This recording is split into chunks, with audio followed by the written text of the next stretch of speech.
미술관의 한 벽을 통째로 차지한 거대한 그림 앞에 서 있다고 상상해 볼까요? 얼마나 큰지 한눈에 다 담기지도 않을 정도예요. 그 넓은 화면을 훑다 보면 먼저 왼쪽 위 구석에 작은 글씨가 눈에 들어와요. 프랑스어로 적힌 세 마디입니다. 우리는 어디에서 왔는가? 우리는 무엇인가? 우리는 어디로 가는가? 사람이라면 누구나 한 번쯤 품어봤을 물음이죠. 그런데 이상하게도 이 그림 어디에도 그 답은 적혀 있지 않습니다.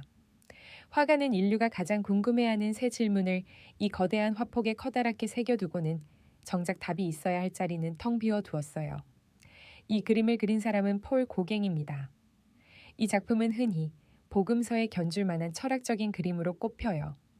고갱 자신도 이 그림을 평생 도달한 생각의 정점이라 여겼습니다. 그런데요, 이 걸작을 그리는 내내 그의 머릿속엔 온통 죽음이 있었습니다. 이 그림을 완성하면 스스로 목숨을 끊을 생각이었거든요.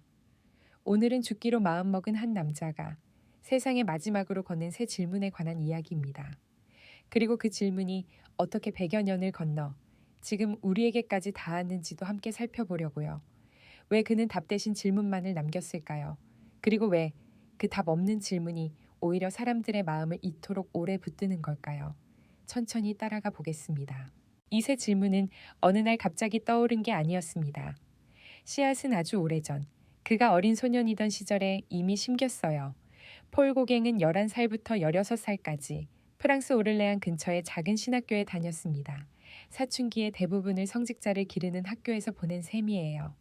그곳 수업 중엔 가톨릭 전례를 배우는 시간이 있었고 그 시간을 맡은 사람은 다름 아닌 오를레앙의 주교였습니다. 주교는 학생들이 삶의 본질을 스스로 곱씹게 하려고 손수 만든 문답을 가르쳤어요. 그리고 그 문답의 한가운데엔 세 개의 물음이 있었습니다. 인간은 어디에서 오는가? 어디로 가는가? 어떻게 나아가는가? 어린 고갱이 그 질문을 얼마나 진지하게 들었는지는 알 수 없습니다. 다만 훗날 그는 교회를 아주 격렬하게 등진 사람이 됩니다. 종교라면 진저리를 쳤어요. 그런데 정작 그렇게 등을 돌린 뒤에도 소년 시절 배운 그 세 질문만은 마음 깊은 곳에 끝내 남았습니다. 학자들은 이 오래된 문답이 훗날 그림 제목의 뿌리가 되었을 거라고 봅니다. 다만 문답의 새 질문과 그림의 새 질문이 정확히 포개지는 건 아니라서 어디까지나 조심스러운 짐작이지요. 그래도 한 가지는 알 것 같습니다. 우리도 그렇지 않나요? 어릴 적 누군가 무심코 던진 한마디가 정작 그 사람은 잊은 지 오래인데도 내 안에는 평생 남아 나를 어딘가로 끌고 가곤 하니까요. 고갱에게는 그 한마디가 바로 이 새 질문이었는지도 모릅니다. 그렇다면 이 질문은 왜 하필 그때 이렇게 거대한 그림으로 터져 나왔을까요? 여기엔 한 사람이 바닥까지 무너진 시간이 있습니다. 고갱은 더 단순하고 원초적인 삶을 찾아 문명의 프랑스를 떠나 남태평양의 타히티로 갔습니다. 낙원을 꿈꾸며 지구반 바퀴를 건넜어요. 하지만 그곳에서 그를 기다린 건 그가 그리던 낙원이 아니었습니다. 무너진 건 몸이 먼저였어요. 습진과 결막염이 그를 끊임없이 괴롭혔고 오래전 얻은 매독이 온몸을 서서히 갉아먹고 있었습니다. 주머니 사정도 바닥이었어요. 빚은 늘어만 갔고 팔리지 않는 그림 앞에서 그는 자주 무력했습니다. 몸도 돈도 그를 놓아주지 않던 어느 날 지구 반대편 코펜하겐에서 편지 한 통이 도착합니다. 그가 무척 아끼던 딸이 세상을 떠났다는 소식이었어요. 멀리 떨어져 손 한 번 잡아주지 못한 딸의 부고였습니다.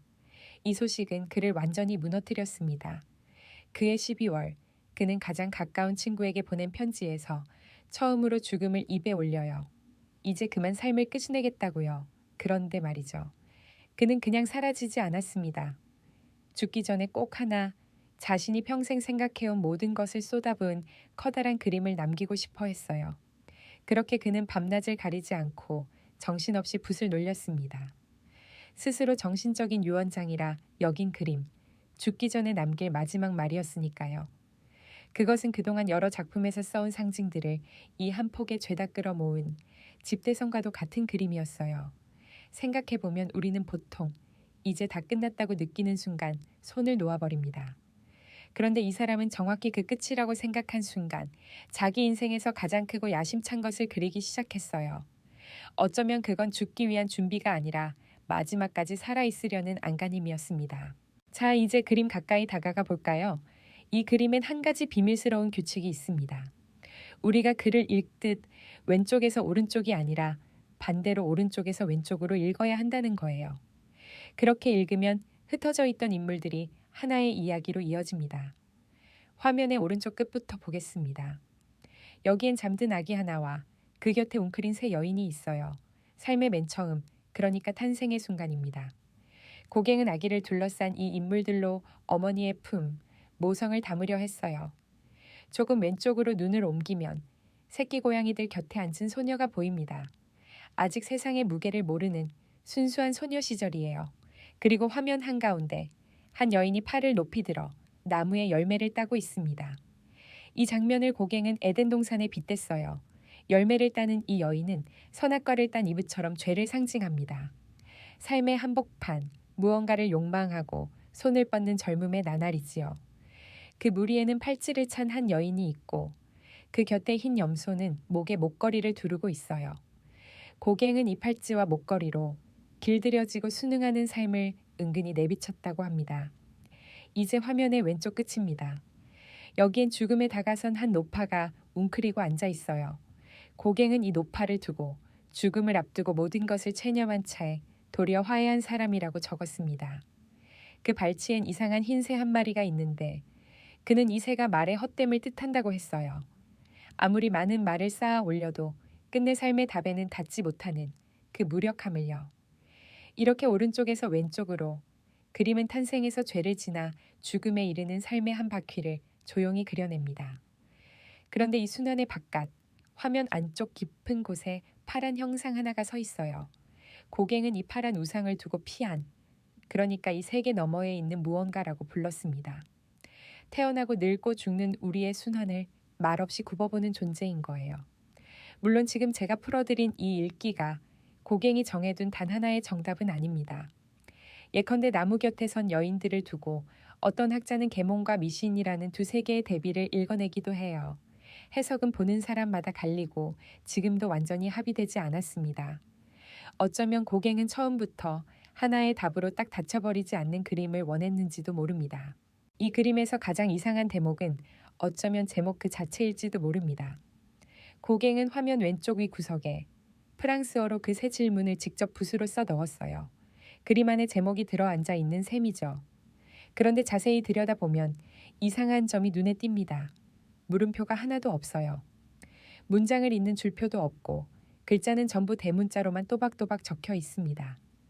분명 질문의 형식인데 정작 묻는 기호는 지워져 있는 거예요.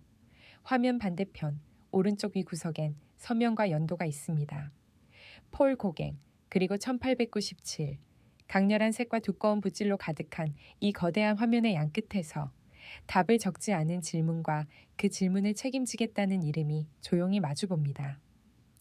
우리도 살면서 수많은 질문을 던지지만 정작 물음표를 지은 채 살아가는 날이 더 많은 것 같아요. 답을 알아서가 아니라 답이 없는 채로도 오늘 하루를 계속 걸어가야 하기 때문에요. 물음표를 지운다는 건 질문을 포기한다는 뜻이 아니라 답이 없어도 그냥 살아가 보겠다는 조용한 결심에 더 가깝습니다.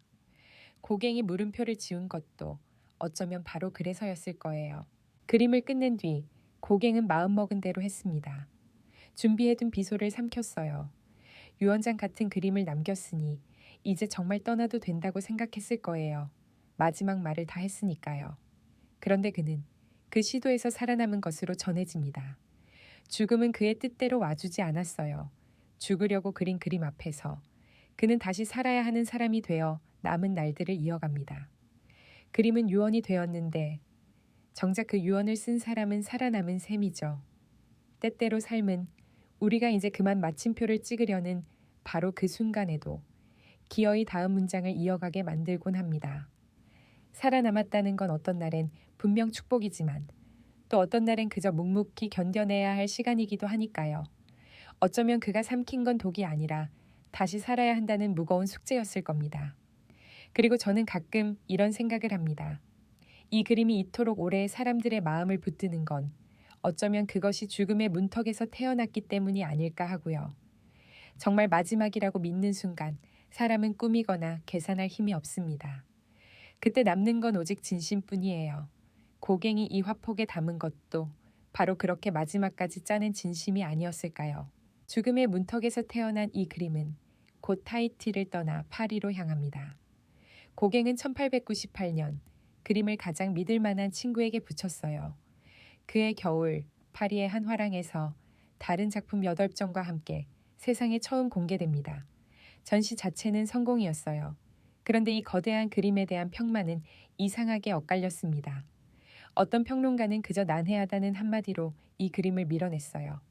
또 다른 평론가는 마지못해 존경을 표하면서도 왼쪽 구석에 저 제목이 없었다면 이 그림이 무슨 뜻인지 도무지 알 수 없었을 거라고 했습니다. 그림이 스스로 말하지 못하고 글자에 기대고 있다는 뼈아픈 지적이었죠. 고갱은 이 말이 무척 아팠던 것 같아요. 그는 곧바로 반박합니다. 내 그림은 문학처럼 또박또박 설명되는 게 아니라고. 그건 말이 아니라 그림으로 전하는 감정의 언어이고 애초에 말로는 옮길 수 없는 거라고요. 어쩌면 그는 답을 적지 않은 그 이유를 이렇게 에둘러 고백한 것이겠지요. 설명할 수 있었다면 애초에 그림으로 그리지도 않았을 테니까요. 사실 우리도 그런 순간을 압니다. 정말 소중한 마음일수록 말로 옮기려 하면 오히려 납작하게 뭉개져 버리잖아요. 사랑한다는 말이 그렇고 미안하다는 말이 그렇습니다. 고갱이 끝내 문학이 아니라 색과 형태로만 말하려 했던 건 그 마음이 말보다 컸기 때문인지도 모르겠어요. 그림의 이후 운명도 순탄치는 않았습니다. 어떤 이는 이 그림을 프랑스가 사들이게 하려고 기금을 모았지만 끝내 실패했어요. 결국 그림은 몇 해 뒤 한 개인 수집객에 2,500프랑이라는 헐값으로 팔립니다. 그 뒤로도 이 그림은 여러 손과 여러 나라를 건너며 오래 떠돌았어요. 그리고 마침내 1936년 화가가 세상을 떠나고 한참 뒤에야 미국 보스턴의 한 미술관에 정착합니다. 죽기 전 마지막으로 남긴 유언 같은 그림이 정작 화가 자신은 한 번도 밟아보지 못한 땅에서 오늘도 사람들을 만나고 있는 거예요. 이제 처음의 질문으로 돌아가 볼까요? 우리는 어디에서 왔는가? 우리는 무엇인가? 우리는 어디로 가는가? 고갱은 이 세 질문에 끝끝내 답을 적지 않았습니다. 어쩌면 그는 답을 몰라서가 아니라 답할 수 없다는 걸 너무 잘 알았기에 적지 않았는지도 모릅니다. 어린 시절 신학교에서 심긴 물음이 병들고 가난하고 딸까지 잃은 한 남자의 손끝에서 인류 전체의 질문으로 자랐어요. 그리고 그 질문은 100여 년의 시간을 건너 지금 이 그림 앞에 선 우리에게 조용히 넘어옵니다. 고갱은 끝내 답을 남기지 못했지만 그 대신 우리가 오래 곱씹게 될 질문 하나를 남긴 셈이에요. 이제 이 질문은 고갱의 것이 아니라 그림을 바라보는 우리 각자의 것이 되었어요. 생각해보면 우리도 매일 답 없는 질문들을 안고 살아갑니다. 나는 왜 하필 여기 있을까? 지금 이 길이 맞을까? 나는 대체 어디로 가고 있을까? 밤에 문득 그런 물음이 찾아오면 답을 못 내는 자신이 초라하게 느껴지기도 하죠. 답을 가진 사람만 어른인 것 같고 나만 아직 길을 못 찾은 채 뒤처진 것 같아 괜히 조바심이 나기도 하고요. 그런데 고갱이 남긴 이 그림이 우리에게 위로가 된다면 그건 답을 주기 때문이 아닙니다. 나만 답을 모르는 게 아니라는 것, 인류가 가장 거대한 그림 한 폭을 통째로 받쳐 던진 질문 앞에서도 끝내 답은 비어 있었다는 것. 그 사실이 이상하게 마음을 조금 놓이게 하니까요. 질문은 답보다 오래 남는다. 그러니 오늘 당신이 품은 그 답 없는 물음도 너무 부끄러워하거나 서둘러 지워버리지 않아도 괜찮지 않을까요? 어쩌면 그 질문을 안고 살아가는 일 자체가 이미 하나의 답인지도 모릅니다. 당신은 지금 어디쯤 지나고 있나요?